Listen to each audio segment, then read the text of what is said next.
காட்டில் இருக்கிற ஒரு ஆமை ரோட்டு கடக்க முயற்சி செய்யும் போது ரோட்ல போகும்போது ஒரு லாரியில் அடிபட்டது. ஆமை துடிச்சிட்டு இருக்கும்போது அந்த வழியா வந்த ஒரு முயல் அதற்கு முதலில் முதலுதவி செய்து ஆமையோட உயிர் காப்பாத்து ஆமைய தன் கூடவே வச்சிட்டு நல்லபடியா பாத்துக்குது. ஆமை குணமான உடனே கடலுக்கு எடுத்து போயிட்டு விட்டுறது. ஆமையும் முயலுக்கு நன்றி சொல்லிட்டு கடலுக்கு போயிடுது. அப்புறம் ஒரு நாள் முயல் நடந்து கொண்டே போகும்போது அதிகமான மழை பெய்து வெள்ளம் வந்த அந்த வெள்ளத்துல முயல் அடிச்சிட்டு போயிடுது. ஒரு வாட்டர் பாட்டில் அடிச்சிட்டு வருது.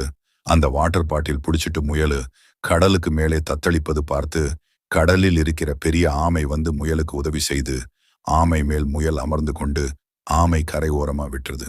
விட்டு உடனே குழந்தை ஆமை இந்த முயல்தான் என்ன காப்பாத்துச்சுன்னு ஆமை வந்து அம்மா கிட்ட சொல்லுது.